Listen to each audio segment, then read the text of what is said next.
మన చిన్నప్పుడు పల్లెటూరులో దొరికిన పాలు ఇప్పుడు సిటీలో దొరకటం లేదు. మా ఇంట్లో దీని గురించి మాట్లాడుకుంటున్నప్పుడు కంట్రీ డిలైట్ గురించి తెలిసి ఉన్నత ప్రమాణాలు ఉన్న ల్యాబ్స్ లో టెస్ట్ చేయించి రోజు రిపోర్ట్స్ ని యాప్ లో అప్డేట్ చేస్తారు. వాళ్ళ విధానాలు చూసి సంతృప్తి చెంది ఇలా రికమెండ్ చేస్తున్నాను.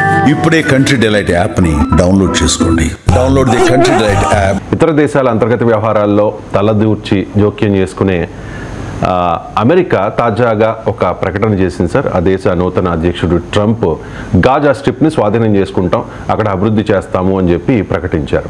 అండ్ రీసెంట్గానే కాల్పుల విరమణ ఒప్పందం కుదిరింది కదా సార్ హమాస్కి ఇజ్రాయిల్కి మధ్య. లక్షలాది మంది పాలస్తీనీయులు గాజాకి తిరిగి వెళుతోన్న పరిస్థితి. ఈ నేపథ్యంలో ట్రంప్ చేసిన ఈ వివాదాస్పద వ్యాఖ్యల మీద మీ కామెంట్. అంటే గాజాకు తిరిగి వెళ్ళడం కాదు, గాజాలోని ఒక ప్రాంతం నుంచి నిరాశ్రయులైన గాజన్లు తిరిగి తమ ఇళ్ళకు వెళ్తున్నారు. అంటే వాళ్ళు గాజాలోనే ఉన్నారు కానీ ఇజ్రాయెల్ దాడుల వల్ల చిందరవందరయ్యారు. సో మళ్ళీ they are returning back to homes. ఇప్పుడు ట్రంప్ ఎందుకు ఈ క్లారిఫికేషన్ అంటే, ఇప్పుడు ట్రంప్ చెప్తున్నది ఏంటి అంటే కంప్లీట్గా గాజన్లను ఇంకో ప్రాంతాన్ని తరలించడం అనేది. ఇప్పుడు ఈ యుద్ధం ఇంత భయంకరమైన యుద్ధం జరిగి 40,000 మంది పైగా చనిపోయినా గాజన్లు తమ గాజా ప్రాంతాన్ని వీడెక్కడికి వెళ్ళలే. అక్కడే ఇటు నుంచి అటు అటు నుంచి ఇటు వాళ్ళు తిప్పబడ్డారు, మార్చబడ్డారు, నిరాశ్రయులయ్యారు. కానీ ఇప్పుడు ట్రంప్ చేస్తున్న ప్రతిపాదన ఏంటంటే గాజా ప్రాంతం నుంచి గాజా ప్రజల్నే తరలించడం. సో ప్రజల్ని తరలించడం అనేది ఇంతవరకు ఎప్పుడు జరగలేదు.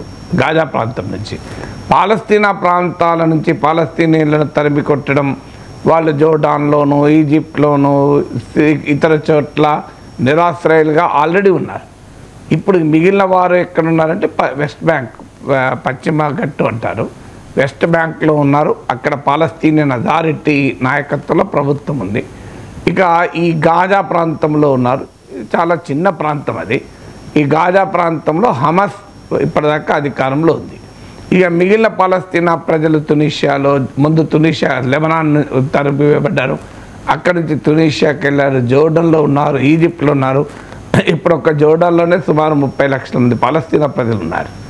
సో ఇప్పటి వరకు ప్రపంచం చెప్తూ వచ్చింది, యునైటెడ్ నేషన్ చెప్పింది, అమెరికా కూడా చెప్పింది ఏంటంటే ఈ వెస్ట్ బ్యాంక్లో ఉన్న పాలస్తీనా ప్రజలు, మీకు గాజాలో ఉన్న పాలస్తీనా ప్రజలు, ఈస్ట్ జెరూసలంలో కూడా పాలస్తీనీయులు ఉన్నారు.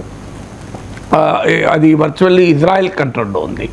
వీరు కాక జోర్డాన్లోను అలాగే ఇతర ప్రాంతాలు ఈజిప్ట్లోను తలదాచుకుంటున్న పాలస్తీనా ప్రజలు, వీళ్ళందరినీ చెట్టుకోరు పుట్టకోరుగా ఉన్న పాలస్తీనా ప్రజలందరినీ వారి ఒక భూభాగాన్ని ఇచ్చి వారిని ఒక దేశంగా ఏర్పాటు చేయడం, తూర్పు జెరూసలం రాజధానిగా ఒక పాలస్తీనా దేశం ఏర్పాటు కావడం.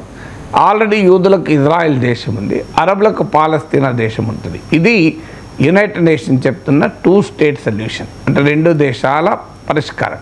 చదువుతోనే సమాజంలో మార్పు సాధ్యమని నమ్మిన వ్యక్తి, మారుమూల గ్రామంలో పుట్టి వేలాది మందిని మేధావులుగా తీర్చిదిద్దిన విద్యావేత్త, మనలో ఒక్కడు మల్క కుమరయ్యకు టీచర్స్ ఎమ్మెల్సీ ఎన్నికల్లో మొదటి ప్రాధాన్యతగా ఓటేద్దాం, గెలిపిద్దాం. అమెరికా కూడా అధికారికంగా చెప్తుంది ఇదే, భారతదేశం కూడా చెప్తుంది ఇదే. ఇప్పుడు ట్రంప్ ప్రతిపాదన ఏంటంటే, ట్రంప్ ప్రతిపాదనలో 3 అంశాలు చెప్పారు. ఒకటి, గాజా నుంచి ప్రజలందరినీ ఖాళీ చేయించడం. 2, గాజాలో ఉన్న శిథిలాలన్నింటినీ తొలగించడం, ఇంకేదైనా మిగిలి ఉన్న నిర్మాణాలన్నింటినీ కూల్చేయడం, టోటల్గా డిమాలిష్ చేయడం. 3వది ఏంటి అంటే అక్కడ కొత్త కొత్త భవనాలు కట్టడం.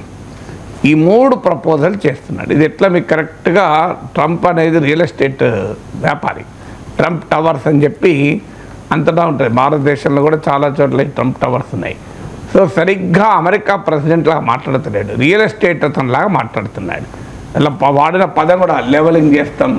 ఇదేంటి రియల్ ఎస్టేట్ లాంగ్వేజ్ అంటే, ఉదాహరణకు మీకు ఒక ల్యాండ్ కనుక కొన్నారనుకోండి, దాన్ని ముందేం చేస్తారు, ఆ ల్యాండ్ను స్వాధీనం చేసుకుంటారు. ఆ ల్యాండ్లో ఎవరైనా గుడిసె వేసుకొని ఉన్నారా, లేదంటే ఒక చిన్న రేకుల షెడ్ ఉందా, ఎవరైనా ఏదైనా కట్టి ఉందా, ఏదైనా గోడౌన్ లాంటిది ఏమైనా ఉందా, అవన్నీ క్లీన్ చేసేస్తారు, అందరితో సెటిల్ చేసుకుంటారు. తర్వాత ఒకసారి జేసీబీ పంపుతారు, మొత్తం లెవెలింగ్ చేస్తారు, చెట్లు చెదారము పుట్ట అన్నీ తీసి పడేస్తారు, ల్యాండ్ని ఈక్వలైజ్ చేస్తారు. తర్వాత అక్కడ కొత్త భవనాలు కడతారు. సరిగ్గా అదే చేస్తున్నాడు ట్రంప్ ఇక్కడ. అయితే సమస్య ఏంటంటే ఒక real estate piece of land వేరు, ఒక దేశం వేరు. ఒక దేశ ప్రజలందరినీ నువ్వు వెళ్ళిపోండి, మేము మొత్తం క్లీన్ చేసి మళ్ళీ బిల్డింగ్లు కడతామంటే, ఇప్పుడు గాజాలో 20 లక్షల ప్రజలు ఉంటారు, వాళ్ళు ఎక్కడికి పోవాలి? ఇప్పుడు ట్రంప్ ఒక ప్రతిపాదన అంటే ఇండోనేషియాకి పంపిస్తారు. ఎక్కడ ఇండోనేషియా ఎక్కడుంది, గాజా ఎక్కడుంది? అక్కడ నుంచి ఇండోనేషియాకి ఇన్ని లక్షల మంది ప్రజలు రైట్ ఎక్కడ ఉంటుంది సార్ ట్రంప్ కి? ఏమండి రైట్ ఎక్కడ ఉంటుంది? అది కూడా వస్తాను నేను. మీకు 20 లక్షల మంది ప్రజల్ని ఇండోనేషియా పంపడం ఏంటి? అక్కడ వాళ్ళు ఎలా, వాళ్ళ డబ్బులు ఏంటి, వాళ్ళ ఎకానమీ ఏంటి, వాళ్ళు ఎట్లా బతుకుతారు? అంటే వాళ్ళని కాందిశిక్కులాగా టెంట్లు వేసి వాళ్ళకు నిరాశ్రయులుగా టెంట్లలో కాందిశిక్కు, ఇప్పుడు మనకి ఎప్పుడైనా యుద్ధం జరిగినప్పుడు వచ్చి కాందిశిక్కులాగా ఉంటారు చూడండి, అట్లాంటి టెంట్లలోనో లేకుంటే చిన్న చిన్న ఇల్లు కట్టేసి అలా ఉంచుతారా? ఏంటి అసలు ట్రంప్ చెప్తున్నది? ఇక్కడ సమస్య ఏంటి అంటే, ఒకటి ట్రంప్కు ఫస్ట్ మీరు అన్నట్లు ట్రంప్కి హక్కెక్కడిది, అది అమెరికా భూభాగం కాదు, అది గాజా పాలస్తీనా ప్రజల భూభాగము. ఇప్పుడు ట్రంప్ రేపు గాజా అంటాడు, రేపు మీరు ఈ ఆదిలాబాద్ జిల్లా ఖాళీ చేయండి, శ్రీకాకుళంలో ఇచ్చాపురం నుంచి టెక్కల వరకు ఖాళీ చేయండి, ఇక్కడ నేను ఒక ట్రంప్ టవర్స్ కట్టేస్తా, ఈ ప్రజలందరూ కృష్ణా జిల్లాకు గుంటూరు జిల్లాకి వెళ్ళిపోండి, లేదా ఒరిస్సాకి వెళ్ళిపోండి, లేకపోతే మారిషస్కు నేపాల్కి వెళ్ళిపోండి, నేను ఇదంతా డెవలప్ చేసి మొత్తం కొలగొట్టేసి ఇక్కడ ఉద్యానం ఇదంతా 6 చెట్లు అన్ని తీసి పడేస్తా, బీచ్ పక్కన నేను రిసార్ట్స్ కడతా అంటే మనం ఒప్పుకుంటామా?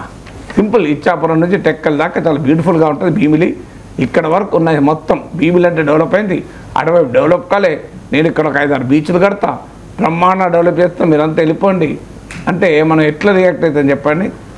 సో ట్రంప్ ఏం మాట్లాడుతున్నాడు? అమెరికా అంటే ఒక దేశము, అక్కడ ఒక ప్రజలు, వాళ్ళకు భూభాగము, వాళ్ళు పుట్టారు పెరిగారు, అక్కడ సంస్కృతి, అక్కడ కల్చరు, అక్కడ జ్ఞాపకాలు అవన్నీ ఉంటాయి కదా, నీ ఇష్టమా? సో అది రియల్ ఎస్టేట్ ప్రాపర్టీ. సో ఇప్పుడు అందుకే నేను ఉదాహరణ చెప్పాను, మీకు ఇచ్చాపురం నుంచి టెక్కలి వరకు ప్రజలు కాల్ చేసేయండి, ఇది మొత్తం నేను రిసార్ట్ కట్టుకుంటా అని ట్రంప్ అడిగితే మనం ఊరుకుంటామా? సో గాజా ప్రజలను కూడా ఇప్పుడు అదే చేస్తున్నాడు. అది సమస్యకు పరిష్కారం అని చెప్తున్నాడు. విచిత్రం ఏంటంటే సమస్య పరిష్కారం అవుతుందా? అది మీరు మొత్తం ఖాళీ చేసేసి, ఇప్పుడు ఉదాహరణకు మనకు కూడా బస్తర్ ప్రాంతంలో, మీకు అలాగే ఈ సెంట్రల్ ఇండియాలో నక్సలైట్ మావోయిస్ట్ సమస్య ఉంది. ఇంకా భారత ప్రభుత్వం అక్కడ అందరినీ ఖాళీ చేసి పడేయండి, నేను మొత్తం గిరిజనులు ఎవరు ఉండొద్దు, ఆదివాసులు ఉండొద్దు, మీరు ఉంటేనే నక్సలైట్లు ఉన్నారు, మొత్తం ఖాళీ చేస్తే నేను దాని ఈకో టూరిజం పార్కులు కడతా, లోపల మ్యారియట్ హోటల్స్ పెడతా, స్టార్ హోటల్ పెడతా అడవులలో అంటే జనం ఒప్పుకుంటారా అండి? చెప్పు. సో భారత ప్రభుత్వము భారత భూభాగం మీద అంటేనే ఒప్పుకోరు. మూసీ పరివాహక ప్రాంతం నుంచి మూసీ పరివాహక ప్రాంతం అంటేనే ఇంత గొడవ జరుగుతుంది. ఇప్పుడు ట్రంప్ ఏం చేస్తారంటే దాన్ని బీచ్, ట్రంప్ దృష్టిలో ఏంటంటే అది బ్యూటిఫుల్ ల్యాండ్, మొత్తం బీచ్, మెడిటరేనియన్ సీ, మధ్యధరా సముద్రం, ఒకవైపు మొత్తం సముద్రం ఉంటుంది, మిగతా ఒకవైపు ఇజ్రాయెల్ ఉంటుంది, ఇంకోవైపు ఈజిప్ట్ ఉంటుంది. సో అందువల్ల ట్రంప్ ఉద్దేశం ఏంటంటే బ్యూటిఫుల్ బీచ్ ఫ్రంట్ ప్రాపర్టీ అవుతుంది. మీకు ఇప్పుడు భీమిలి వెళ్ళండి, వైజాగ్ వెళ్ళండి, అక్కడ బీచ్కు దగ్గరలో మనకు ఇప్పుడు మీరు ఎక్కడికైనా వెళ్ళండి, ఈవెన్ కేరళ వెళ్ళండి, మీకు బీచ్ వైపు ప్రాపర్టీస్ ఉంటాయి. అండమాన్స్ వెళ్ళండి, బీచ్ వైపు ప్రాపర్టీస్. ఇప్పుడు మేము అండమాన్స్ వెళ్ళాం, ఐటీసీ వాళ్ళ హోటల్లో ఉన్నాం. సో వెల్కమ్ గ్రూప్ ఆఫ్ హోటల్స్లో ఉన్నాం. కరెక్ట్గా రోడ్డుకి అటు సైడ్ బీచ్ ఎంత బ్యూటిఫుల్గా ఉంటుందంటే, నువ్వు బయట బాల్కనీలో ముందర నిలబడి చూస్తే ఎదురుగా బ్రహ్మాండమైన అందమైన బీచ్. సో అంటే మీకు బీచ్ ప్రాపర్టీ ఇప్పుడు చేయదలుచుకునేది ఏంటంటే దాన్ని ఒక బ్యూటిఫుల్ రిసార్ట్ ప్లేస్గా మారుస్తా అని గాజాను. సో ఎక్కడికి పోతున్నావు? రిసార్ట్ అవుతుంది కావచ్చు, కరెక్టే, కానీ 20 లక్షల మంది గాజాన్ ప్రజల జీవితాలను నువ్వు ఏం చేయబోతున్నావు? అందుకే దీనివల్ల సమస్య ఏంటి? ఇప్పుడు మొదలు సమస్య ఏంటి? దీన్ని అందరూ తిరస్కరించారు, అది కూడా చెప్తాను. సమస్య ఏంటి అంటే, ఒకటి, ఇప్పటికీ హమాస్కు ఇజ్రాయెల్కు మధ్య కాల్పుల విరమణ ఒప్పందం మాత్రమే కుదిరింది, శాంతి ఒప్పందం కుదరలేదు. శాంతి ఒప్పందం, ఈ కాల్పుల విరమణ ఒప్పందం అయిపోయాక, కాల్పుల విరమణ ఒప్పందంలో భాగంగా ఇజ్రాయెల్ ఖైదీల్ని హమాస్ విడుదల చేస్తున్న కొద్దీ పాలస్తీనా ప్రిజనర్స్ను ఇజ్రాయెల్ విడుదల చేస్తుంది. ఇది కూడా పీరియాడిక్గా వాళ్ళొక 5 ఖైదీలు విడుదల చేస్తే ఇజ్రాయెల్ ఒక 100 మందో 50 మందో పాలస్తీనా ప్రిజనర్స్, పొలిటికల్ ప్రిజనర్స్ను విడుదల చేస్తుంది. ఇది అయ్యాక ఇది ఒక 6 వీక్ ప్రాసెస్. ఈ 6 వీక్స్లో ఫైనల్గా ఒక సొల్యూషన్ కొరకు ఒక ఒప్పందం కుదరాలి. ఇప్పుడు ట్రంప్ ఈ సమయంలో ఈ ప్రకటన చేశాడు. ఇక హమాస్ వాళ్ళు దేని కొరకు చర్చించాలి? ఇప్పుడు కాల్పుల విరమణ జరిగి ఒక పరిష్కారం దిశగా సంధి చర్చలు జరిగి ఒప్పందం కుదరాల్సిన సమయంలో హమాస్కు ట్రంప్ ఇస్తున్న ఆఫర్ ఏంటి, మీరు అంత వెళ్ళిపోండి, మొత్తం మీ ఇల్లు కాల్ చేయండి, మీ ల్యాండ్ కాల్ చేయండి, మీ దేశం వదిలేయండి, నేను ఇక్కడ బీచ్ ఫ్రంట్ ప్రాపర్టీ కట్టుకుంటాను, బ్యూటిఫుల్గా టూరిజం ప్రాజెక్ట్ పెట్టుకుంటా అని అంటే హమాస్ చర్చలో పాల్గొంటుంది ఎక్కడైనా. సో మొదలు ఆల్రెడీ హమాస్కు ఇజ్రాయెల్కు మధ్య కుదిరిన ఈ వెరీ ఫ్రెజైల్ సీజ్ ఫైర్ అగ్రిమెంట్ను దెబ్బతీస్తుంది. అంటే ఇక హమాస్ మళ్ళీ ఇంకో మార్గం లేదు, దానికి చర్చలకు అవకాశమే లేదు, మళ్ళీ ఆయుధాలు పట్టుకోవాల్సిందే. నేను మొత్తాన్ని ఖాళీ చేస్తాను, వాడు ఆయుధాలు పట్టుకోకపోతే ఏముంటుంది? ఇప్పుడు మీరు మావోయిస్టులతో చర్చలు అంటారు, మీరు మొత్తం ఖాళీ చేయండి, మేము బస్తరు, ఒరిస్సా, ఆంధ్ర ఒరిస్సా బార్డరు, ఛత్తీస్గఢ్, గచ్చిరోలి మొత్తం ఈకో టూరిజం ప్రాజెక్ట్ చేస్తాం, మీరు ఖాళీ చేయండి, ఆదివాసులు ఖాళీ చేయండి, గిరిజనులు వెళ్ళిపోండి, ఎవరున్నది అక్కడ అన్నామనుకోండి, చర్చలకు వస్తారు ఎవరన్నా.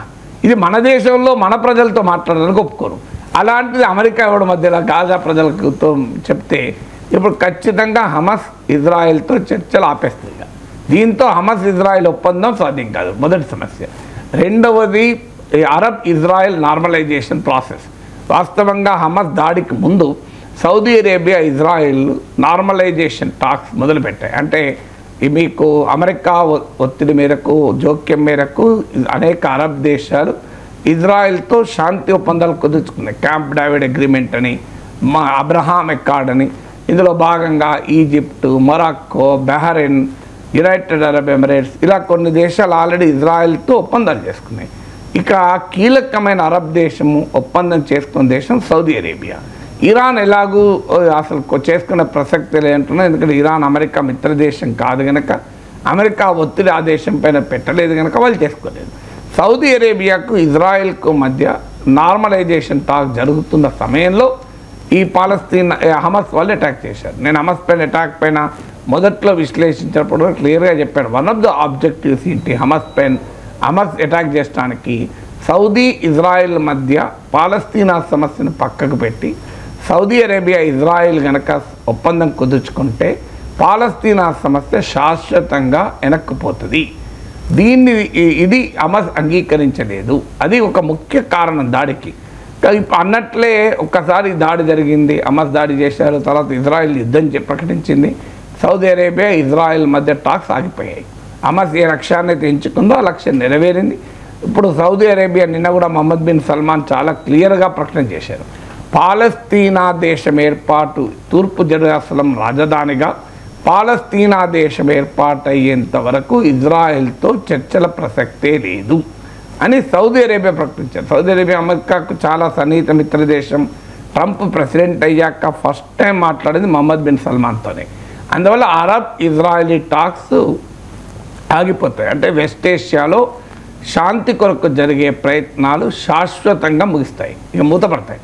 అంటే పశ్చిమాసియాను ఒక పర్మనెంట్ క్రైసిస్ ఏరియాగా, పర్మనెంట్ టెన్షన్ ఏరియాగా ట్రంప్ మార్చబోతున్నాడు. ఇది రెండవది.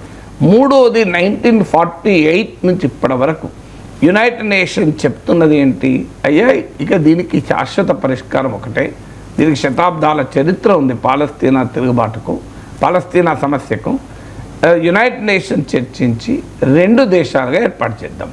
యూదులకు ఇజ్రాయెల్, అరబ్ పాలస్తీనీలకు పాలస్తీనా దేశం.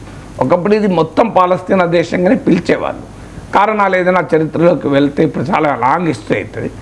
సో యునైటెడ్ నేషన్ చెప్పింది 2 స్టేట్ సొల్యూషన్. అంటే యూదులకు ఇజ్రాయెల్, అరబులకు పాలస్తీనా, ఈ రెండు దేశాలు ఏర్పడాలి అని సొల్యూషన్ చెప్పారు. దానికి అరబులకు పాలస్తీనా దేశం అనే అస్తిత్వాన్ని ఇజ్రాయెల్ అంగీకరించలే. యూదులకు ఇజ్రాయెల్ అనే దేశాన్ని హమాస్ లాంటి సంస్థలు అంగీకరించలే. మొదలు PLO కూడా పాలస్తీనా లిబరేషన్ ఆర్గనైజేషన్ అంగీకరించలే. కానీ తర్వాత PLO తన విధానాన్ని మార్చుకొని మాకు ఒక దేశం ఇస్తే చాలు, మేము ఇజ్రాయెల్ గుర్తిస్తామన్నారు. ప్రపంచమంతా చెప్పేది, అమెరికా చెప్పినా, యునైటెడ్ నేషన్ చెప్పినా, ఇండియా చెప్పినా ఒకటే చెప్తూ వచ్చింది, ఇక దీనికి ఒకటే పరిష్కారం, మీరంతా కలిసి ఒకే దేశంగా ఉండరారు. యూదులు, అరబులు, పాలస్తీనీలు కలిసి ఒకే దేశంగా ఉండలేరు. రెండు వేరు వేరు దేశాలుగా ఎవరి మనుగడ వాళ్ళు సాధించడమే అని. సో ఈ 2 స్టేట్ సొల్యూషన్కు ఇజ్రాయెల్ ఇప్పటివరకు ఒప్పుకోవడం. ఈ మధ్య హమాస్ కూడా కొంత రెడీ అయింది ఒప్పుకోవడానికి, హిజ్బుల్లాలు కూడా రెడీ అయినాయి. కానీ ఇజ్రాయెల్లో ఉన్న ప్రతిపక్షాలు కూడా రెడీ. కేవలం ఇజ్రాయెల్లో ఉన్న నెతన్యాహు లాంటి వాళ్ళు ఫార్ రైట్ గ్రూప్స్ మాత్రమే వ్యతిరేకం. వాళ్ళది అది మెజారిటీ ఉండే వరకు ఈ పని అవుతలేదు. ఇజ్రాయెల్లో ఉన్న అపోజిషన్ లీడర్, ఇజ్రాయెల్ మాజీ ప్రధానమంత్రి మన టీవీ ఛానల్కి ఇచ్చిన ఇంటర్వ్యూలో కూడా చెప్పారు, 2 స్టేట్ సొల్యూషన్ ఒకటే దీనికి మార్గము, శాశ్వత పరిష్కారం పాలస్తీనా దేశం ఏర్పాటు కావడమే అని. సో ఇజ్రాయెల్లో ఉన్న పొలిటికల్ ఒపీనియన్ కూడా అదే. కానీ ఇప్పుడు ఒక్కసారి ట్రంప్ చేసిన ప్రతిపాదనతో ఆ 2 స్టేట్ సొల్యూషన్ అనేది శాశ్వతంగా వెనక్కిపోతుంది. ఇంకా 2 దేశాలు ఎక్కడిది? గాజా రియల్ ఎస్టేట్ ప్రాపర్టీగా మారుస్తా అన్న తర్వాత పాలస్తీనా ప్రజల దేశం ఎక్కడిది? అందువల్ల చరిత్రలో పాలస్తీనా ప్రజలకు ఒక దేశములు ఏర్పడకుండా ఈ సమస్య శాశ్వత పరిష్కారం కానే కాదు. దానికి ఇప్పుడు మరి ట్రంప్ చేస్తున్నది ఏంటి? ఈ సమస్యను శాశ్వతంగా పరిష్కరించకపోగా దీన్ని ఒక శాశ్వత సమస్యగా మారుస్తున్నాడు. పర్మనెంట్ సొల్యూషన్ కాదు, పర్మనెంట్ ప్రాబ్లంను క్రియేట్ చేస్తున్నాడు. పర్మనెంట్ ప్రాబ్లంను క్రియేట్ చేసి భవిష్యత్ తరాలకు కూడా పాలస్తీనా అనే యొక్క సమస్యను అపరిష్కృతంగా ఉంచి ఉద్రిక్తతలకు కారణమైన ఒక వారసత్వాన్ని ట్రంప్ ఇవ్వదలుచుకున్నాడు. ఈ 3 రకాల పరిణామాలు ఉంటాయి. కాల్పుల విరమణ చర్చలు ఆగిపోతాయి, అరబ్ ఇజ్రాయలీ నార్మలైజేషన్ టాక్స్ ఆగిపోతాయి సౌదీ అరేబియా ఇజ్రాయెల్ మధ్య. 3వది 2 స్టేట్ సొల్యూషన్ అనేది శాశ్వతంగా వెనక్కిపోయి సమస్య శాశ్వత పరిష్కారం కొరకు ప్రపంచం ఎదురు చూస్తుంటే ట్రంప్ దాన్ని శాశ్వత సమస్యగా, పర్మనెంట్ సొల్యూషన్ కావాలని అందరూ అంటుంటే పర్మనెంట్ ప్రాబ్లం క్రియేట్ చేస్తారు. ఇక మీకు రియాక్ట్ అయింది, మీరు అది కూడా చెప్తాను, తర్వాత మీ క్వశ్చన్కి ఆన్సర్ చేస్తాను. తర్వాత ఏంటి అంటే ఇక దీన్ని ఎవరు యాక్సెప్ట్ చేస్తున్నారు? మీరు లెక్క తీస్తే సౌదీ అరేబియా కంప్లీట్గా రిజెక్ట్ చేసింది. ఇది నాన్ సెన్స్, ఇదేం ఐడియా? పాలస్తీనా దేశము అనేది ఏర్పడకుండా ఇంకా ఏ పరిష్కారానికి మేము సిద్ధంగా లేము, పాలస్తీనా దేశం ఏర్పడేంత వరకు ఇజ్రాయెల్తో సాధారణ సంబంధాల ప్రసక్తే లేదు అని ఈజిప్ట్ ప్రకటించింది. జోర్డాన్ ఎట్టి పరిస్థితుల్లో దీన్ని ఒప్పుకోము, గాజా నుంచి పాలస్తీనాలను తొలగింపుడు జోర్డాన్ ఏ రకంగానే ప్రతిఘటిస్తుంది. జోర్డాన్ ఇది అమెరికన్ మిత్రదేశం, ఎలా సౌదీ అరేబియా అమెరికా మిత్రదేశం. ఇరాన్ ఎలాగూ వ్యతిరేకిస్తుంది, రష్యా చైనా వ్యతిరేకించింది, ఆఖరికి యూరోపియన్ దేశాలైన ఫ్రాన్స్ జర్మనీ స్పెయిన్ చాలా తీవ్రంగా ఖండించాయి. ఒక్కరు సపోర్ట్ చేశారు, బెంజమిన్ నెతన్యాహు. ఎందుకంటే నెతన్యాహుకి ఇది 2 రకాల లాభం. ఒకటి, ఆయన ట్రంప్ ఒత్తిడితో కాల్పుల విరమణకు ఒప్పుకున్నాడు.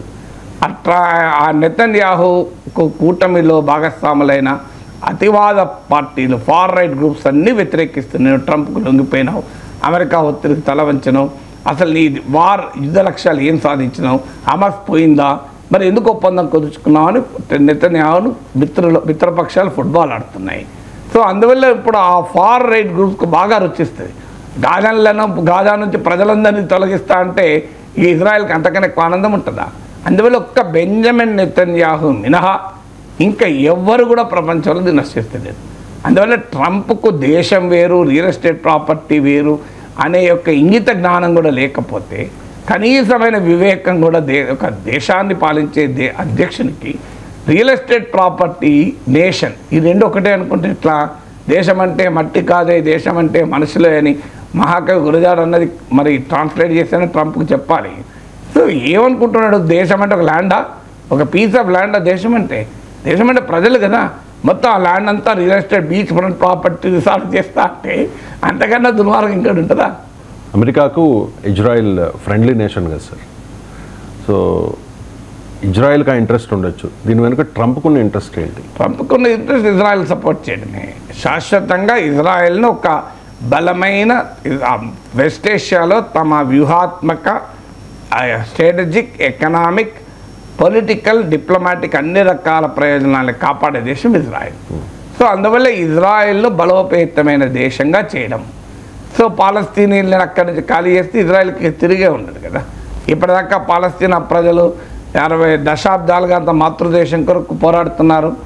ఇజ్రాయెల్ అంగీకరించడం లేదు, అన్ని రకాలుగా పోరాడుతున్నారు. ఇప్పుడు వెస్ట్ బ్యాంక్లో ఉన్న పాలస్తీనా అథారిటీ ప్రజలు శాంతియుతంగా పోరాడుతున్నారు.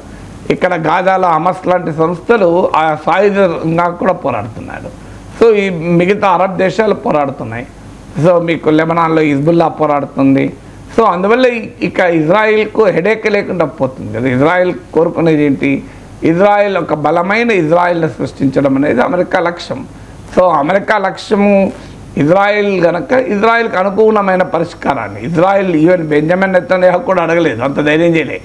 అలాంటి పరిష్కారాన్ని ట్రంప్ సూచిస్తున్నాడు. మన చిన్నప్పుడు పల్లెటూరులో దొరికిన పాలు ఇప్పుడు సిటీలో దొరకటం లేదు. మా ఇంట్లో దీని గురించి మాట్లాడుకుంటున్నప్పుడు కంట్రీ డిలైట్ గురించి తెలిసి ఉన్నత ప్రమాణాలు ఉన్న ల్యాబ్స్ లో టెస్ట్ చేయించి రోజు రిపోర్ట్స్ ని యాప్ లో అప్డేట్ చేస్తారు. వాళ్ళ విధానాలు చూసి సంతృప్తి చెంది ఇలా రికమెండ్ చేస్తున్నాను.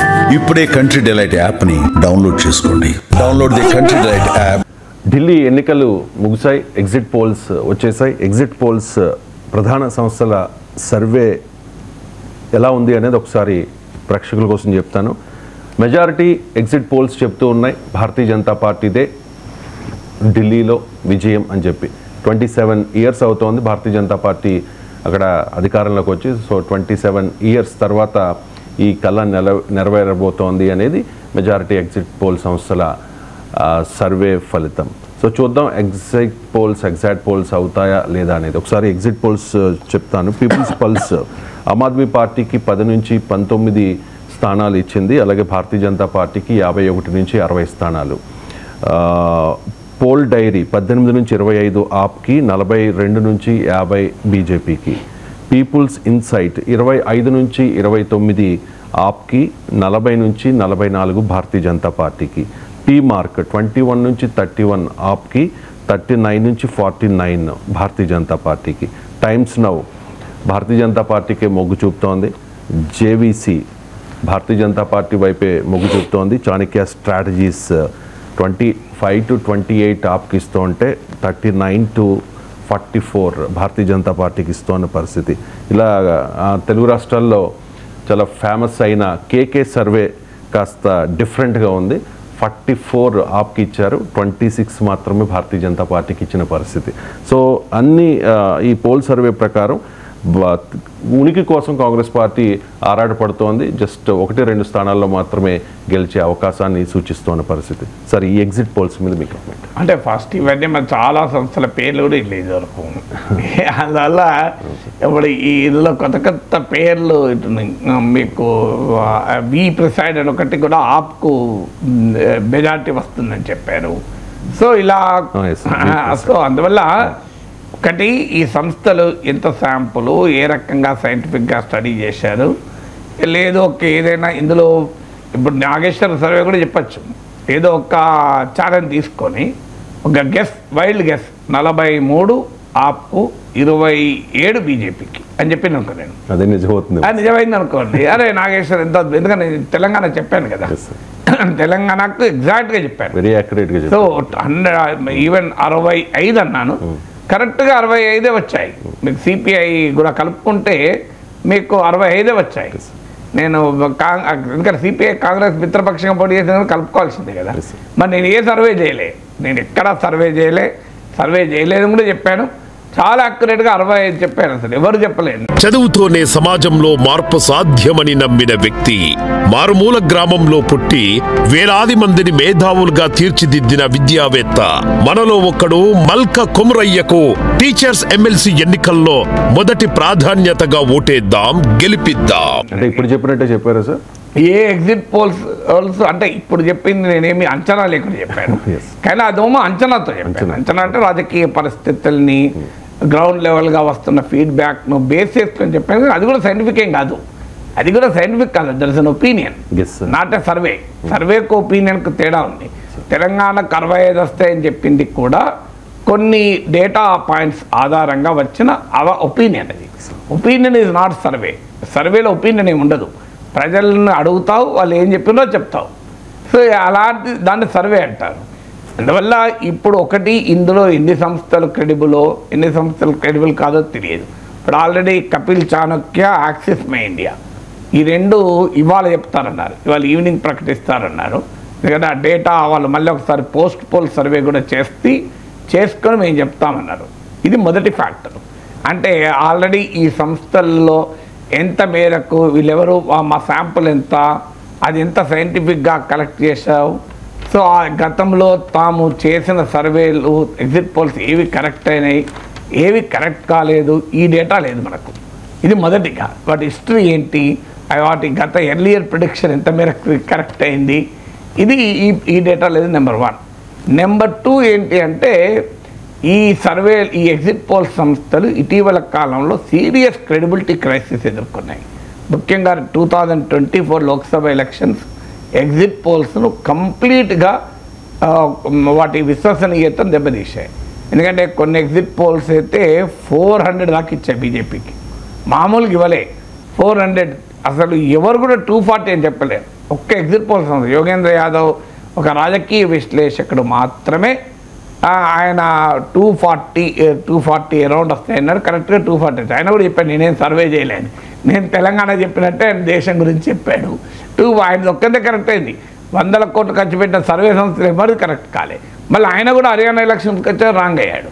ఆయన కూడా హర్యానా ఎలక్షన్స్ వరకు ఆయన ఎస్టిమేషన్ రాంగ్ అయిపోయింది. అందువల్ల ఈ సర్వేలు ఎగ్జిట్ పోల్స్ ఇప్పుడు మీకు హర్యానా ఎలక్షన్స్ కూడా అంతే కదా, కాంగ్రెస్ గెలుస్తుందని అన్నారు చాలా ఎగ్జిట్ పోల్స్, లేదా గట్టి పోటీ అన్నారు, కంప్లీట్ రివర్స్ అయింది. మధ్యప్రదేశ్ అసెంబ్లీ ఎన్నికలు ఇండియా టుడే లాంటి సంస్థలు మీకు కాంగ్రెస్ గెలుస్తుందని చెప్పారు, కంప్లీట్ రివర్స్ అయింది. సో ఈవెన్ ఆంధ్రప్రదేశ్లో చూడు, మీరు టైమ్స్లో చదివారు, ఇదే టైమ్స్లో ఆంధ్రప్రదేశ్లో జగన్ గెలుస్తుందని చెప్పారు. మీకు ఇండియా టుడే చంద్రబాబు కూటమి గెలుస్తా అంటే 20 సీట్లకు పైగా ఇచ్చారు ఎంపీ సీట్లు టైమ్స్లో. మరి అందువల్ల టైమ్స్లో ఇది వెరీ బిగ్ ఛానల్. అందువల్ల ఇవి with a pinch of salt అని ఇంగ్లీష్లో అంటారు. We have to take them with a pinch of salt. Pinch of salt కాదు, we have to take them with a lorry load of salt. ఎందుకంటే ఇది చాలా complex state. ఇది ఢిల్లీకి వచ్చేవరకు ఏంటంటే ఉన్నాయి 70 సీట్సే, కానీ వెరీ కాంప్లెక్స్. ఎందుకంటే సోషల్ డెమోగ్రఫీ రీత్యా, ఎకనామిక్ డెమోగ్రఫీ రీత్యా చాలా ఫ్యాక్టర్స్ కాన్స్టిట్యున్సీ లెవెల్లో మన మైక్రో లెవెల్. ఈ ఎగ్జిట్ పోల్స్తో సమస్య ఏంటంటే ఇది మ్యాక్రో లెవెల్ ఇస్తాయి. నేను ఇవన్నీ చెప్పేది ఎగ్జిట్ పోల్ తప్పైతే అని చెప్పడం లేదు, ఈవెన్ రైట్ అయినా నా ఆన్సర్ ఇదే. రైట్ అవుతాయో రాంగ్ అవుతాయో నేను ఊహించలేదు. ఎందుకంటే మ్యాక్రో లెవెల్ సిచ్యువేషన్ ఉన్నప్పుడు చాలా సులభంగా చెప్పచ్చు. అంటే ఓవరాల్గా ఇప్పుడు తెలంగాణ ఎట్లా చెప్పగలిగాను, మ్యాక్రో లెవెల్ సిచ్యువేషన్. తర్వాత మైక్రో లెవెల్ సిచ్యువేషన్ ఉన్నప్పుడు చెప్పలేము. ఎందుకు అంటే ఇక్కడ కాన్స్టిట్యున్సీ వైజ్ ఇప్పుడు మీకు ఉదాహరణ చెప్తాను. ఓక్లా అని ఒక కాన్స్టిట్యున్సీ ఉంది. ఈ ఓక్లాలో సిగ్నిఫికెంట్ ముస్లిం ఓటర్స్ ఉన్న కాన్స్టిట్యున్సీ. సాధారణంగా కాంగ్రెస్ పార్టీ బాగా బలహీనపడ్డాక బీజేపీకి ఆప్కు మధ్య ఫైట్ ఉంటే బీజేపీకి వ్యతిరేకంగా స్ట్రాటజిక్ ఓటింగ్, మైనార్టీ ఓటింగ్ ఉంటుంది కనుక ఆప్ గెలవాలి. కానీ అక్కడ ఏమైంది, ఎంఐఎం పోటీ చేస్తుంది, కాంగ్రెస్ పోటీ చేస్తుంది. సహజంగానే బీజేపీ వ్యతిరేక ఓటు బ్యాంక్ అయిన మైనార్టీ ఓటు ఎంతో కొంత కాంగ్రెస్ అలాగే ఎంఐఎం చీల్చుకుంది అనుకోండి, డెఫినెట్గా ఆప్ క్యాండిడేట్ ఎఫెక్ట్ అవుతాడు. ఎంత చీల్చుకుంటుంది అనేది తెలియదు. సో ఢిల్లీ ఓవరాల్గా ఉన్న వాతావరణం వేరు, ఈచ్ కాన్స్టిట్యున్సీలో ఉన్నటువంటి పరిస్థితి వేరు. ఇప్పుడు ఉదాహరణకు ఒక 10-15 సీట్లలో బీజేపీ గతంలో లెస్ దెన్ 10,000 ఓట్లతో ఓడిపోయింది. మొత్తం ఒక 25 సీట్స్లో ఒక 15,000 ఓట్ల లోపుతో ఓడిపోయినట్టుంది. రఫ్గా చెప్పాలంటే ఒక అట్లీస్ట్ 10 to 15 సీట్స్లో బిలో 10% గ్యాప్ ఉంది. ఇప్పుడు ఈ బిలో 10% గ్యాప్ ఉన్న చోట ఏమవుతుంది, కాస్తంత ప్రభుత్వానికి వ్యతిరేక ఓటు పడ్డా, కాస్త బీజేపీ ఇంప్రూవ్ అయినా, కాస్త కాంగ్రెస్ ఓటు చీల్చుకున్నా మిత్తం ఆ కాన్స్టిట్యున్సీ తారుమారవుతుంది.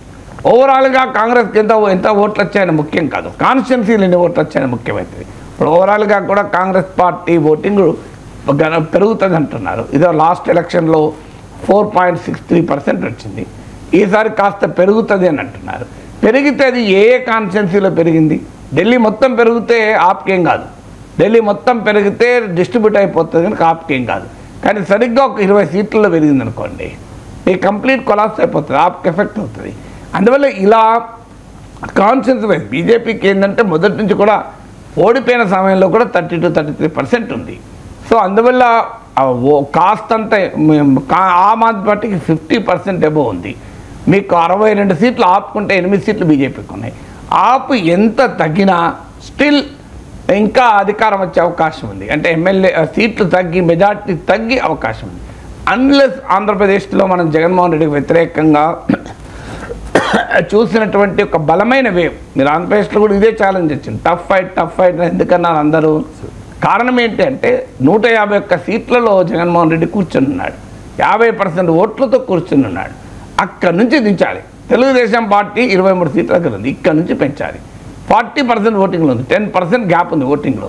10% గ్యాప్, సీట్లలో మామూలు గ్యాప్ కాదు. 60 సీట్లు గెలుచుకున్నా కూడా అధికారం రాదు. 23ది 3 రెట్లు పెరిగినా 4 రెట్లు పెరగాలి. కానీ మీకు జగన్మోహన్ రెడ్డికి అడ్వాంటేజ్ ఏముండే అంటే ఒక 70 సీట్లు తగ్గినా కూడా అధికారం 60 సీట్లు తగ్గిన అధికారం ఉంటుంది. సో అందుకే చాలామంది టఫ్ అన్నారు. కానీ ఏం జరిగింది, ఒక అక్రాస్ ద స్టేట్ ఒక బలమైన యాంటీ ఇన్కంబెన్సీ గాలి వీచింది జగన్మోహన్ రెడ్డి వ్యతిరేకంగా, అందువల్ల ఓడిపోయాడు. ఇప్పుడు కూడా అరవింద్ కేజ్రీవాల్ ప్రభుత్వానికి వ్యతిరేకంగా, కేజ్రీవాల్కి వ్యతిరేకంగా చాలా బలమైన వేవ్ కనుక ఉంటే తప్ప అంత ఈజీగా ఎగ్జిట్ పోల్ నిజం కావు. మరి ఆ బలమైన వేవ్ ఉందో లేదో మనకు తెలియదు, అందువల్ల అది రిజల్ట్ రోజే చెప్పాలి. కానీ ఈ ఫిగర్స్ కనుక రావాలి అంటే మామూలు వేవ్ కాదు. ఎందుకంటే బీజేపీకి 27 ఏళ్ళుగా అధికారం లేదు ఢిల్లీలో. మీకు ఈవెన్ ఆంధ్రప్రదేశ్తో కంపేర్ చేస్తే అది కూడా ఒక తేడా. ఆంధ్రప్రదేశ్లో జగన్మోహన్ రెడ్డికి 5 ఏళ్ల కింద కదా అధికారంలోకి వచ్చి, అంతకుముందు చంద్రబాబు నాయుడు పవర్లోనే ఉన్నాడు కదా. సో పవర్ అనేది తెలియని పార్టీ కాదు టీడీపీ. ఇక్కడ బీజేపీకి 27 ఏళ్ళుగా పవర్ లేదు. 1997 తర్వాత బీజేపీ అధికారంలోకి రాలే. సో అలాంటి సిచ్యువేషన్లో ఒక మ్యాసివ్ యాంటీ ఇన్కంబెన్సీ ఉంటుంది. ఎందుకంటే ఈ ఎలక్షన్ మొత్తం కేజ్రీవాల్ పైన ఒక రకమైన రెఫరెండంగా జరిగింది. కేజ్రీవాల్ను మరోసారి ముఖ్యమంత్రి చేయాలన్నదే ఆప్ నినాదం. అందువల్ల ఇంకా వేరే ఇష్యూస్ ఏమున్నా మెయిన్ ఇష్యూ కేజ్రీవాల్ ముఖ్యమంత్రిగా చేయాలా వద్దా అని. సో అందువల్ల కేజ్రీవాల్ను ముఖ్యమంత్రిగా చేయాలా వద్దా అనే అంశం పైన జరిగిన ఎన్నిక కనుక దీనికి ఉన్న ప్రత్యేకతల రీత్యా కేజ్రీవాల్ పట్ల ఒక బలమైన వ్యతిరేకత ఉంటే తప్ప ఈ రిజల్ట్ నిజం కాదు. లేదు అంటావా, కొన్ని కాన్స్టిట్యున్సీలో వచ్చినటువంటి ఓటు స్ట్రాటజిక్ ఓట్ షిఫ్ట్. ఇప్పుడు ఉదాహరణకు ఎంఐఎం ఎన్ని సీట్లలో మీకు మైనార్టీ ఓట్ను ఆప్ లేకుండా చేస్తుంది, కాంగ్రెస్ ఎన్ని సీట్లలో దళిత్ అండ్ ముస్లిం ఓట్ను ఆప్కు రాకుండా చేస్తుంది. సో ఇలా సీట్ వైజ్గా కనుక తర్వాత క్లాస్ డివైడ్ కూడా చాలా క్లియర్గా ఉంది. అంటే well of sections, middle class కంప్లీట్గా బీజేపీ వెనకాల కన్సాలిడేట్ అయ్యి ఆపుకున్నటువంటి పేద ఓట్లు, పేద వర్గాల ఓట్లు, లోయర్ మిడిల్ క్లాస్ ఓట్లు, అలాగే సామాజికంగా దళిత్ అణగారిన ఓట్లు ఇవి కనుక చీల్తే బీజేపీకి అడ్వాంటేజ్ ఉంటుంది. ఎందుకంటే మిడిల్ క్లాస్ చాలా పెద్దది ఢిల్లీలో. ఇప్పుడు ఒక 40 లక్షల మంది ఇన్కమ్ ట్యాక్స్ కట్టే వాళ్ళు ఉంటారు. దేశం మొత్తం 4 కోట్లు ఉంటే అందులో 10% ఢిల్లీలో ఉంటారు. 40 లక్షల మంది. ఇప్పుడు బడ్జెట్ ఫస్ట్ 5 నాడు 5th నాడు ఎలక్షన్, ఫస్ట్ నాడు మీకు బడ్జెట్ వచ్చింది. మామూలు ఇంపాక్ట్ ఉండదు ఇది. ఎందుకంటే 7 lakhs నుంచి 12 lakhsకు మీకు ఇన్కమ్ ట్యాక్స్ రిలీఫ్ ఇచ్చారు.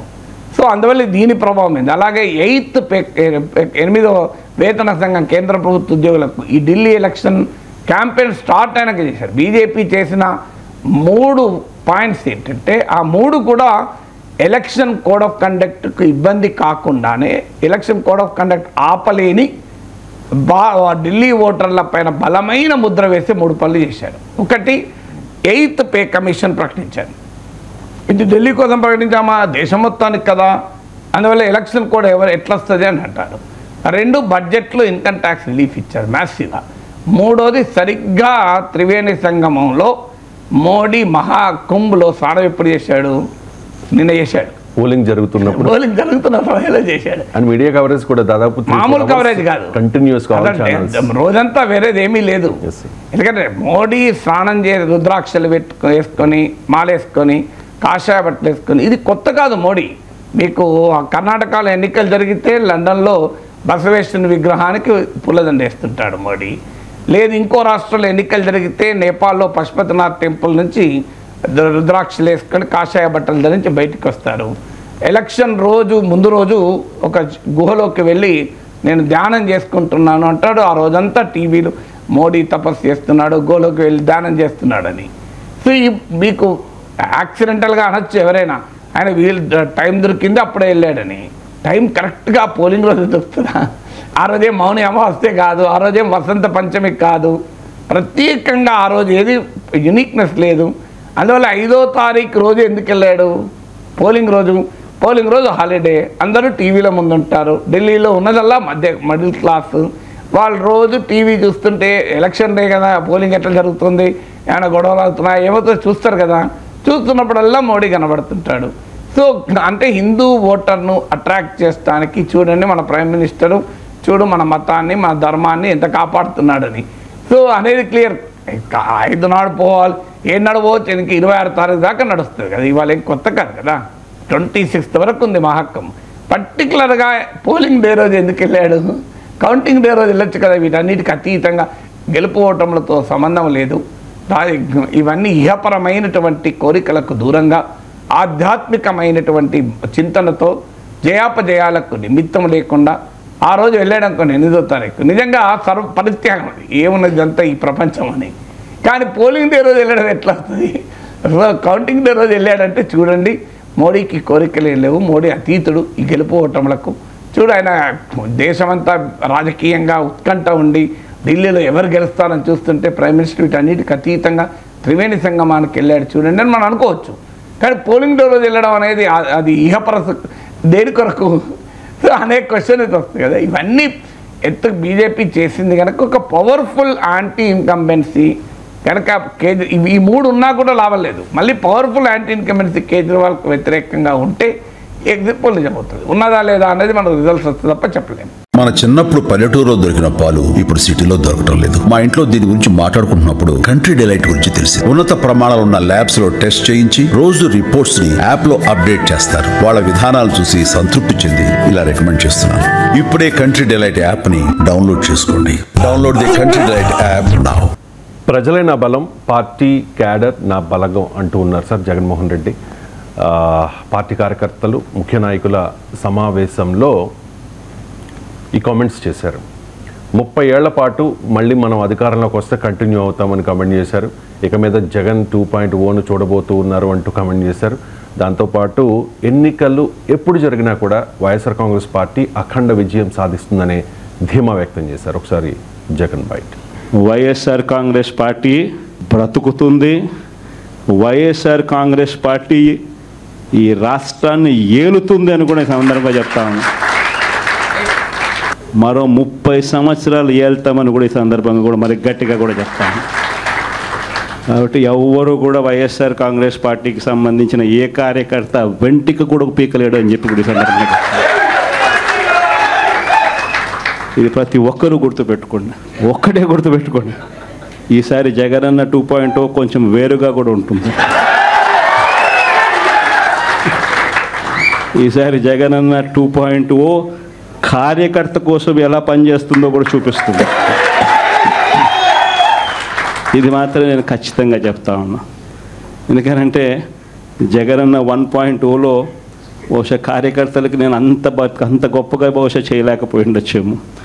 ప్రతి పథకము ప్రతి విషయంలోనూ కూడా మొట్టమొదటిగా ప్రజలే గుర్తుకొచ్చారు. ప్రజలకు మంచి చేయడం కోసమే నా టైం కేటాయించా, నా తాపత్రయపడ్డా, ప్రతి విషయంలోనూ దానికోసమే అడుగులు వేశా.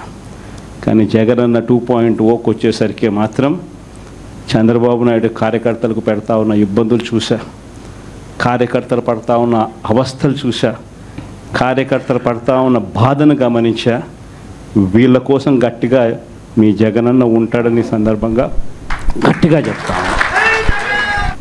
రైట్ సార్, ఇది జగన్ కాన్ఫిడెన్స్. ఒకసారి సార్ లోకేష్ కూడా దీని మీద జగన్ కాన్ఫిడెన్స్ మీద న్యూ వెర్షన్ 2.0 మీద రెస్పాండ్ అయ్యారు. ఒకసారి లోకేష్ బైట్. ప్రజలు ఇంకా 1.0 నుంచే కోలుకోలేకపోతున్నారు స్వామి. ఎంతమంది దళితులు చంపారండి, ఎంతమంది బడుగు బలిన వర్గాలు చంపారు, ఎంతమంది మైనారిటీ సోదరులు చంపారు గత ప్రభుత్వంలో. ఇక్కడ ఉన్న నాయకులందరిపైన కేసులు పెట్టారు. ప్రజలకి స్వేచ్ఛ ఎక్కడుండేది గత ప్రభుత్వంలో. మేము బయటికి రావాలనుకుంటే మా గేట్లకే తాడు కట్టారు కదా అన్నాడు. నా పైన 23 కేసులు పెట్టారు, అటెంప్ట్ మర్డర్ కేసు పెట్టారు, ఎస్టీసీ కేసు పెట్టారు. శాశ్వత భూ హక్కు చట్టం అని తీసుకొచ్చి ప్రజల భూముల్ని కాజేయడానికి ప్రయత్నించారు. ప్రజలు మర్చిపోయారనుకుంటున్నారా? ఆయన ఎవరు మర్చిపోలేదు. ఎన్నికల ముందర కూడా నా ఎంట్రీగా ఎవరు పీకలేరన్నారు. ఏమైంది? ప్రజలు ఎన్ని ఎంట్రీలు పీకారు చెప్పండి. No, I'm following the due process of the law. If I don't follow the due process of the law, tomorrow you will question me saying that this is vindictive politics. Madam is here. Right, 30 ఏళ్ల పాటు అధికారంలో ఉంటాం, కొత్త version జగన్ని చూడబోతూ ఉన్నారు, 2.0 అంటూ ఉన్నారు. రాజకీయాల్లో ఏదైనా సాధ్యమే సార్, కానీ జగన్ కాన్ఫిడెన్స్ చదువుతోనే సమాజంలో మార్పు సాధ్యమని నమ్మిన వ్యక్తి, మారుమూల గ్రామంలో పుట్టి వేలాది మందిని మేధావులుగా తీర్చిదిద్దిన విద్యావేత్త, మనలో ఒక్కడు మల్క కుమరయ్యకు టీచర్స్ ఎమ్మెల్సీ ఎన్నికల్లో మొదటి ప్రాధాన్యతగా ఓటేద్దాం, గెలిపిద్దాం. కాన్ఫిడెన్స్ వ్యక్తం చేయకపోతే పార్టీ మిగలదు కదా. ఫస్ట్ వర్డ్ ఏంటి? బతుకుతుంది అని. అసలు డౌట్ ఎందుకు వచ్చింది బతుకుతా లేదా అని.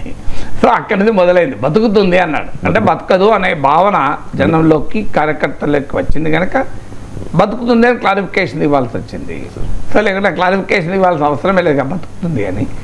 ఇక మారడము అనేది ఇది ప్రతి నాయకుడు చెప్తాను. మీ చంద్రబాబు నాయుడు చెప్పలేదా, నేను అంతకుముందు అధికారం ఉన్నప్పుడు అభివృద్ధిపైనే దృష్టి పెట్టాను, కానీ ఇప్పుడు మారాను కార్యకర్తలకు అందుబాటులో ఉంటానని ప్రతిసారి ప్రతిపక్షంలో ఉన్నప్పుడు చెప్పిందే కదా.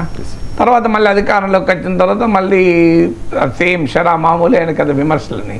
అందువల్ల ఎవరైనా అధికారంలో లేనప్పుడు మేము మారుతాము, కార్యకర్తలు చూసుకుంటాము, అందుబాటులో. ఎందుకంటే జగన్మోహన్ రెడ్డి పైన ప్రధానమైన విమర్శ ఎమ్మెల్యేలకి అందుబాటులో ఉండేవాడు కాదు, అసలు మంత్రులకి అందుబాటులో ఉండేవాడు కాదు. సో పవర్ అంతా కాన్సన్ట్రేట్ అయి ఉంది అనే విమర్శ ఎదుర్కొన్నాడు కనుక దానికి ఒక సొల్యూషన్గా ఒక పరిష్కారంగా చెప్తున్నాడు. సో ఇక 30 ఏళ్ళ అధికారంలో ఉండడం అని 30 ఏళ్ళ అధికారంలో ఉంటామని చాలామంది చెప్పారు. ఇప్పుడు ఆ రోజుల్లో బెంగాల్లో సిపిఎం అధికారంలో ఉన్న సమయంలో 34 years ఉన్నారు వాళ్ళు. రిపీటెడ్గా అందరు చెప్పారు బెంగాల్లో లాగా మేము 30 ఏళ్ళు ఉంటామని. సో మీకు శాశ్వతంగా ఎవరికి అధికారం ఉండదు అనేది నిజం, దాంట్లో అనుమానం లేదు. ఇప్పుడు 27 ఏళ్ళుగా బీజేపీకి ఢిల్లీలో అధికారం లేదు. ఇప్పుడు ఈసారి అధికారం వస్తుందని ఎగ్జిట్ పోల్ చెప్తున్నాయి, ఎంత నిజమో తెలియదు. అందువల్ల ఎవరికి శాశ్వత అధికారం ప్రజలు ఇస్తారనుకుంటే పొరపాటు. కానీ ఖచ్చితంగా 30 years ఉంటాము, 2.0 డిఫరెంట్గా ఉంటుంది. బహుశా కొంత 2.0 అనేది వస్తే కోర్స్ కరెక్షన్ ఉంటే ఉండవచ్చేమో. ఎందుకంటే ఇప్పుడు తప్పులు ఏం జరిగాయనేది అర్థమవుతుంది కదా. నేను బటన్ నొక్కితే చాలు ఓట్లు పడతాయి అని అనుకున్నారు. నేను ఎన్నోసార్లు చెప్పాను బటన్ నొక్కడానికి చీఫ్ మినిస్టర్ అవసరం లేదు. లాస్ట్ 5 yearsలో ఈ మాట మీరు యూట్యూబ్లో వెళ్ళి చూడండి, ఒక 200-300 సార్లు చెప్పుంటా. అయ్యా బటన్ నొక్కడానికి ముఖ్యమంత్రి ఎందుకు, బ్యాంక్ క్యాషియర్ సరిపోతుంది కదా అని. బటన్ అంటూ నొక్కితే ప్రజలు ఓట్లు వేయరు అని ఒక 5 ఏళ్ళుగా మీరు కనీసం 200-300 సార్లు చెప్పాను. అప్పుడు జగన్మోహన్ రెడ్డి పార్టీ వాళ్ళకి నా చంద్రబాబు నాయుడు పేటీఎం అని చెప్పి నన్ను తిట్టారు. ఇప్పుడు మా టీడీపీలు మర్చిపోయి ఉంటారు. మీరు చూడండి ఎన్నోసార్లు ప్రతి వీడియోలో ఉంటుంది టాపిక్ వచ్చినప్పుడల్లా, అయ్యా బటన్ నొక్కడానికి ముఖ్యమంత్రి ఎందుకు, బటన్ నొక్కడానికి బ్యాంక్ క్యాషియర్ సరిపోతారు అని. ఎందుకంటే ప్రజలు కేవలం బటన్ నొక్కితే ఓట్లేరు, గవర్నెన్స్ ఉండాలి, డెవలప్మెంట్ ఉండాలి, వాళ్ళ ఆస్పిరేషన్స్కు వాళ్ళ ఎక్స్పెక్టేషన్ తగ్గట్టు ఒక భవిష్యత్తు పైన భరోసా ఉండాలి. ఇవన్నీ ఉండాలి. కానీ నేను అకౌంట్లో వేస్తాను డబ్బులు అంటే ఓట్లేయరని చాలాసార్లు చెప్పాను. అదే జరిగింది కదా. సో అందువల్ల ఎప్పుడు కూడా ఇప్పుడు ఈసారి కాస్త మార్చుకుంటానని ఆలోచన ఉండొచ్చు. నేను ఉదాహరణకు గ్రామాల్లో కాస్త రోడ్లకు ఒక 2,000 కోట్లు 3,000 కోట్లు కేటాయిస్తే జగన్మోహన్ రెడ్డి పాలన అసమర్థత, misgovernance, poor governance, failure of governance అనేదానికి ఒక సింబల్గా ఉన్నాయి. ఏంటి ఒక 2,000-3,000 కోట్లు మీ రోడ్లకు ఖర్చు పెట్టలేకపోయిందా ప్రభుత్వం? సో కానీ ఖర్చు పెట్టలేదు, మా కలర్ చూసాం కదా. సో అందువల్ల ఇప్పుడు అది పెద్ద పొలిటికల్ ఇష్యూ అయింది. రోడ్లు గతుకులు అని చెప్పి పవన్ కళ్యాణ్ జనసేన పెద్ద ఉద్యమం నడిపింది. అంటే ఊరిని బయటికి వస్తే రోడ్ క్వాలిటీ చూస్తే నీకు జనానికి ఇప్పుడు మీకు తెలంగాణ ఆంధ్ర రోడ్లే తేడా ఉండేది. మీరు ఇక్కడ నుంచి విజయవాడ పోతే క్లియర్గా అర్థమయ్యేది తెలంగాణ దాటినాం అనేది. సో అఫ్కోర్స్ నేషనల్ హైవే కాక వేరే రూట్లో పోతే. సో అందువల్ల మీకు క్లియర్గా ఆ ఫెయిల్యూర్స్ ఉన్నాయి కనుక నేను కరెక్ట్ చేసుకుంటా అనేది అనుకోవచ్చు. కానీ అది 2.0 అది వస్తే మళ్ళీ రెండోసారి కాదు. ఎప్పుడు కూడా గుర్తుంచుకోవాల్సింది ఏంటంటే తమకు పవర్ ఉన్నప్పుడు రాజకీయ నాయకులు ఎవరికి వినరు. తమకు పవర్ ఉన్నప్పుడు రాజకీయ నాయకులు ఏం చేస్తారంటే కేవలం తమకు రుచించే మాటలు చెప్పేవారు, తమను పొగిడేవారు, తమకు అంతా బాగుందని ఫీడ్బ్యాక్ ఇచ్చేవారిని చుట్టూ పెట్టుకుంటారు. నేను చాలామంది నాయకులు 2 తెలుగు రాష్ట్రాల్లో చూశాను. ఒక్కసారి ఓడిపోయాక మాలాంటి వాళ్ళకి ఫోన్లు చేస్తారు, సార్ మేము ఏమైంది అని. అప్పటిదాకా గుర్తురాదు వాళ్ళకు. అప్పటిదాకా మీకు అసలు మాకు తిరిగేలేదు అనే ఫీలింగ్లో ఉంటారు. సో ప్రతిపక్షంలోకి వచ్చాక సార్ ఏమై ఉంటుంది మాది, సార్ మీలాంటి వాళ్ళ సలహాలు కావాలి, అసలు ఏం చేయాలి సార్ ప్రజలకు మేము. నీకు పవరే లేదు ఏం చేస్తావు, పవర్లో లేనప్పుడు కనుక నీవు కనుక పవర్లో ఉన్నప్పుడు అడిగితే ఇంకో పలాంది చేస్తే నీకు అధికారం ఉంటుందయ్యా అని చెప్పగలం. ధైర్యంగానే చెప్తున్నా కానీ అప్పుడు వినే ప్రసక్తే లేదు. ఇక రాజకీయ నాయకులు ముఖ్యంగా ముఖ్యమంత్రులుగా ఉన్న వాళ్ళు ఈ ముఖ్యమంత్రి ఈ పార్టీ ఆ రాష్ట్రం కూడా చెప్పడం లేదు. అంతటా ఒకటే ట్రెండ్ ఉంటుంది. మాకు తెలియంది ఏమీ లేదు. చుట్టూ ఒక పెద్ద కోటరీ ఉంటుంది, పెద్ద సెక్షన్ ఉంటుంది. నిజం చెప్పేవాడు అక్కడ ఉండడు. ఎవరు చెప్పుంటారు అంటే జగన్మోహన్ రెడ్డికి ఏది నచ్చితే అది చెప్తారు, కేసీఆర్కి ఏది నచ్చితే అది చెప్తారు, చంద్రబాబు నాయుడుకు రేవంత్ రెడ్డికి ఏది నచ్చితే అదే చెప్తారు. నచ్చంది చెప్పరు. ఎందుకంటే నచ్చంది ఎందుకు చెప్తారు, వాళ్ళకి అవసరం ఉంటుంది కదా ముఖ్యమంత్రితోని. నచ్చంది చెప్పి ముఖ్యమంత్రి కోపానికి అసహనానికి ఎందుకు గురి కావాలి? సో అవసరం ఏంటి? చాలామందిని ఏం చేస్తారంటే నాయకులు దూరం కూడా పెడతారు నచ్చని చెప్తే. తాపకొసారి వచ్చి నువ్వు ఏంటయా నెగిటివ్ చెప్తావు, అంత ప్రమాణంగా ఉంటే అని చెప్తారు. సో దానివల్ల ఏం జరుగుతుంది అంటే జరగాల్సిన టైంలో ఓటమి జరుగుతుంది. అప్పటిదాకా గుర్తించారు. అప్పుడు అయ్యో ఏమైంది, ఇప్పుడు చంద్రబాబు నాయుడు 23 సీట్లు అనలేదా, నేను ఇంత పిక్క తిన్నానా ప్రజల్ని, ఇంత న్యాయం చేశానా, నాకు 23 సీట్లు ఎందుకు ఇచ్చారు అని చాలా రోజులు అనేవాడు చంద్రబాబు నాయుడు. నా పాలన అంతకు బాగలేదా, నేను ఇంత కష్టపడ్డాను ప్రజల కొరకు అభివృద్ధి కొరకు, ఇంత ఏంటి. జగన్మోహన్ రెడ్డి ప్రజలు అంటాడు, నేను ఇంత బాగా చేశాను, ఇంత బటన్ నొక్కింది, ఇన్ని లక్షల కోట్లు ఇచ్చానే, ప్రజలే తప్ప ఇంకో ఆలోచన లేకుండా చేశానే, నాకు 11 సీట్లు ఎందుకు వచ్చారు అని. అంటే ఆ కారణం ఏంటి, మీరు అధికారంలో ఉన్నప్పుడు మీరు చూడదలుచుకోలేదు, వినదలుచుకోలేదు. కౌటిల్యుడు అర్థశాస్త్రంలో చెప్తాడు, విజయవంతులైన రాజు ఎవరంటే తన చుట్టూ విమర్శకులను పెట్టుకున్నవాడని చెప్తాడు. ఇప్పుడు కాదు, మౌర్య చంద్రగుప్తుని టైంలో 100 సంవత్సరాల క్రితం చెప్పాడు కౌటిల్యుడు. ఎంత అద్భుతంగా చెప్పాడు చూడండి.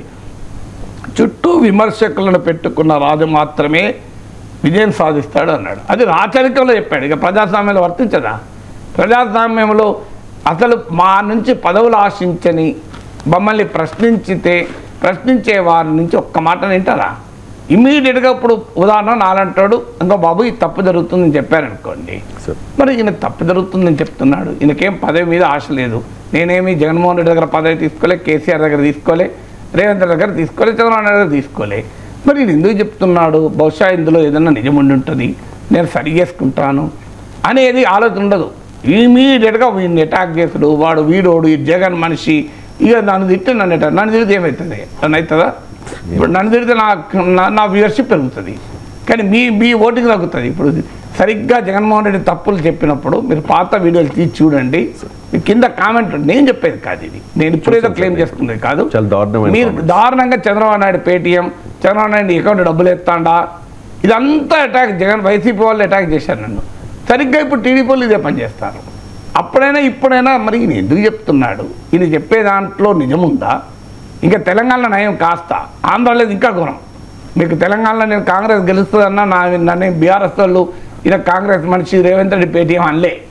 కానీ ఆంధ్రాలో అయితే ఇంకో వేరేది ఏముండదు. ఎందుకంటే కులం పిచ్చి, మా నాయకుడు పిచ్చి, పార్టీ పిచ్చి, ప్రాంతం పిచ్చి ఉంటే పోనీ సంతోషమే. తెలంగాణలో అంతకన్నా ఎక్కువ ప్రాంతం మీద అభిమానం ఉండే. మీరు తెలంగాణ వాడు కదా, ఆంధ్ర రాజకీయాలు నీకెందుకు? అది చంద్రబాబు తెలంగాణ అది వేరే అంశం. అంటే నేను అనేది ఏంటంటే మీరు నిజాన్ని ఒప్పుకోదలుచుకోకపోతే ఏమవుతుంది? నాకు ఇప్పటికి గుర్తు 2019లో కదా చంద్రబాబు నాయుడు ఓడిపోయింది. 2018లో ఒక వీడియో ఉంది, నా యూట్యూబ్లోకి వెళ్ళి కొట్టండి కనబడుతుంది. చంద్రబాబుకు దడ పుట్టిస్తున్న 8 అంశాలు అని హెడ్లైన్ పేరు కూడా గుర్తుంది నాకు. చంద్రబాబుకు దడ పుట్టిస్తున్న 8 అంశాలు అని. ఈ వీడియో పెట్టిన తర్వాత 2 ఎగ్జాంపుల్ చెప్తాను. ఒక సీనియర్ మంత్రి, చంద్రబాబు నాయుడు క్యాబినెట్లో ఒక సీనియర్ మంత్రి నాకు ఎయిర్పోర్ట్లో కలిశాడు. సో రండి సార్ నాగేశ్వర గారు బాగున్నారా ఏంటి, మనం కాఫీ తాగుదాం అని చెప్పి ఇద్దరం వెళ్ళి ఆ విఐపీ లాంజ్లో కూర్చొని కాఫీ తాక్కుంటా, ఏంటి సార్ రాజకీయాలు అంటే, ఏమి సార్ మీరే పెట్టారు కదా సార్ దడ పుట్టిస్తున్న 8 అంశాలు, నేను ఢిల్లీ నుంచి వస్తున్నాను సార్, మీరే విన్నాను అన్నాడు. అంటే మరి నిజమా అన్నారు. నిజమే కదా సార్, మీరు చెప్పినాక నిజం ఉండదా, మరి మీరు ఎందుకు చెప్తలేరు చంద్రబాబు నాయుడు గారు? సార్ మేము చెప్తుంటాడా సార్, మీరు బడే ఉన్నారు, ఇప్పుడు నేను పోయి చెప్పాలి నాగేశ్వర గారు ఇట్లా మాకు చెప్పారు, ఈ 8 అంశాల్లో మనకు నెగిటివ్ ఉందట అని. తర్వాత ఇంటెలిజెన్స్లో ఉన్న టాప్ అఫీషియల్ ఫోన్ చేశాడు, సార్ ఇది తెలుసుకోమన్నారు, మీరే మాట్లాడారా, ఇదేమన్నా మార్ఫింగ్ వీడియోనా అంటే, నేనే మాట్లాడినయ్యా కరెక్టే అని. అంటే ఎందుకు ఈ మాట చెప్తున్నానంటే, మీకు 1 year బిఫోర్ చెప్పాను, మీరు ఈ 8 అంశాలు కనుక కరెక్ట్ చేసుకొని ఉండి ఉంటే చంద్రబాబు నాయుడు, నేను గ్యారంటీ ఇవ్వగలను మీకు 2008లో చంద్రబాబు నాయుడు మళ్ళీ గెలిచాం. అసలు జగన్మోహన్ రెడ్డి అధికారంలోకి వచ్చే ప్రసక్తే లేదు. కానీ చేశారా ఈ పని? మీకు ఎక్కడ ఇది బహిరంగంగా ఉన్న వీడియో, నేను రాస్తే కాదు. ఇప్పుడు జగన్మోహన్ రెడ్డి చేసిన తప్పుల మీద మీకు కనీసం ఒక 100 వీడియోలు చూపెడతాను నేను ఈ 5 ఏళ్లలో. వైసీపీ వాళ్ళు ఎవరన్నా జగన్మోహన్ రెడ్డి కానీ వైసీపీ కానీ అర్థం చేసుకున్నారా? ఏంటి ఉల్టా కింద comment, Chandrababu Naidu Paytm, so రెండు చంద్రబాబు నాయుడు జగన్మోహన్ రెడ్డి ఇద్దరికి పేటీఎంకి ఎట్లుండగలుగుతుంది ఒకటేసారి, ఆ కామన్ సెన్స్ అని ఉండాలి కదా.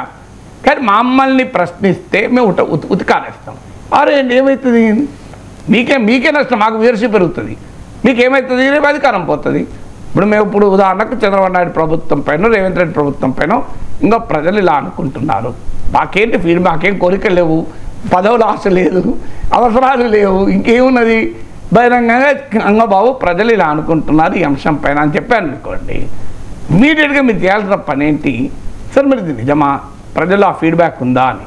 దుబ్బాక ఎలక్షన్కు ముందు ఏదో ఒక అంశం పైన మాట్లాడుతూ కేసీఆర్ గారికి చెప్పాను, బీజేపీ రైజ్ అవుతుంది, మీకు పెద్ద ఛాలెంజ్ కాంగ్రెస్ కాదు, మీరు కాంగ్రెస్ పార్టీ ఎమ్మెల్యేలందరినీ తీసుకున్నారు, దీంతో కాంగ్రెస్ ఉండదు, అపోజిషన్ అనుకుంటున్నారు, అపోజిషన్ పార్టీని దెబ్బతీయగలుగుతారు తప్ప అపోజిషన్ స్పేస్ని దెబ్బతీయలేరు, అపోజిషన్ స్పేస్లో కాంగ్రెస్ కన్నా బలమైన ప్రత్యర్థిగా బీజేపీ ముందుకు వస్తుంది అని టీవీలో చెప్పాను, యూట్యూబ్లో ఉంది, మీరు చూడండి ఈ మాట అని చెప్పి కేసీఆర్ గారితో ఒకసారి ఏదో సందర్భంగా చెప్పాడు.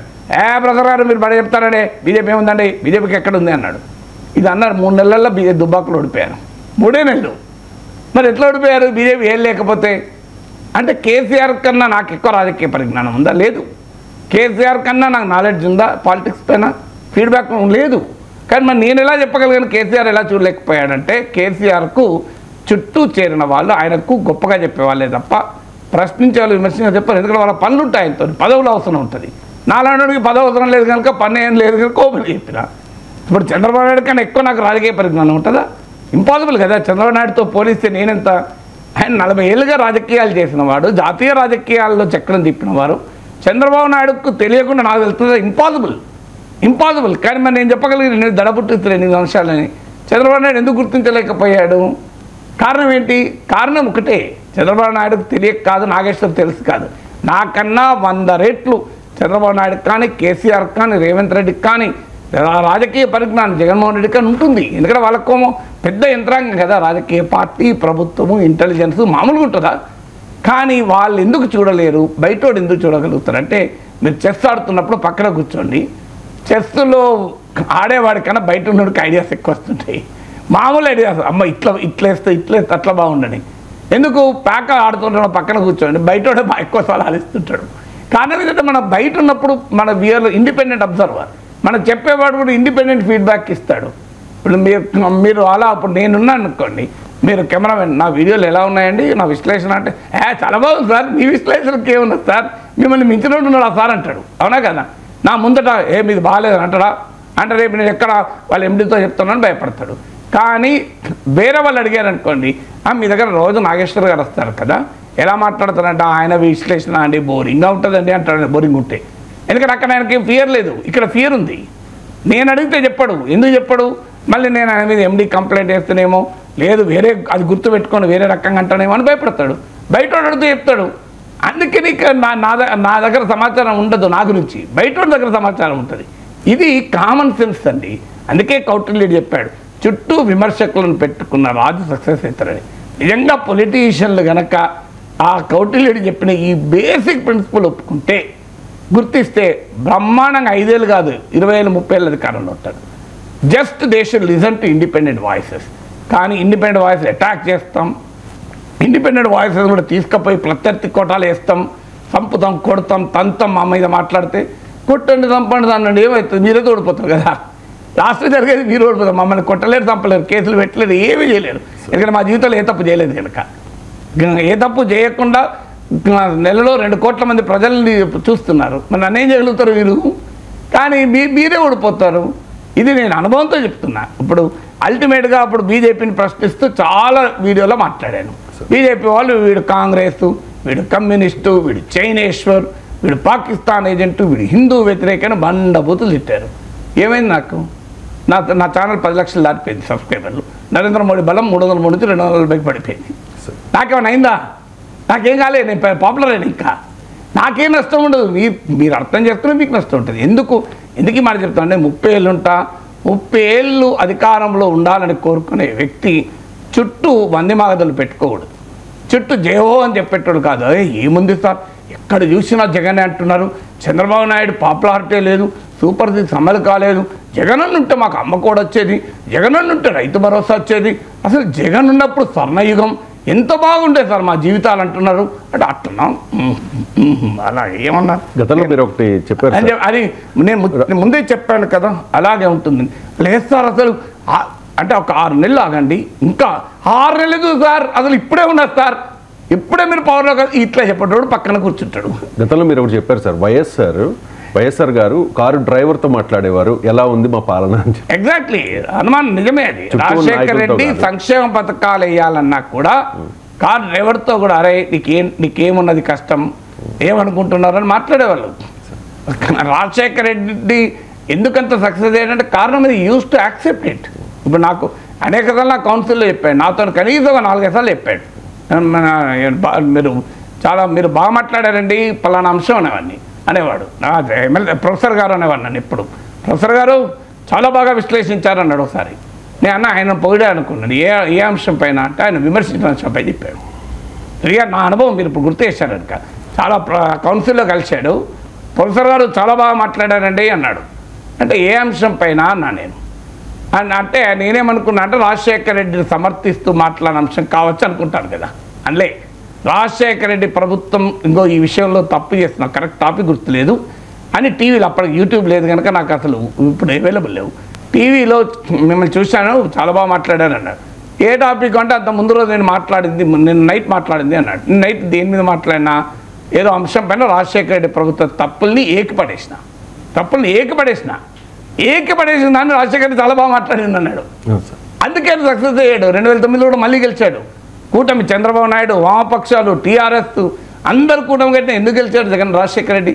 He was ready to accept criticism, he was ready to listen to the critics.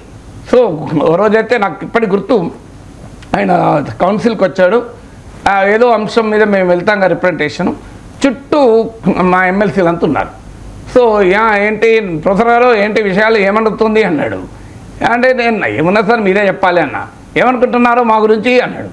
ఈ లోపల పక్కన ఉన్న వాళ్ళు ఇక పొగుడుతూనే ఉన్నారు, సార్ ఏమి సంక్షేమం సార్, అగవయా నీ గోలేంటి అన్నాడు. ఇలా స్టైల్ ఉంటుంది అన్న, ఇట్లా అగవా ఈ గోలేంటి నువ్వు అంతకన్నా ఏం చెప్తావు నాకు, సార్ ప్రొఫెసర్ చెప్పనేయండి అన్నాడు. అగవా నీ గోలేంటి అని ఎమ్మెల్సీలను ఆపాడు.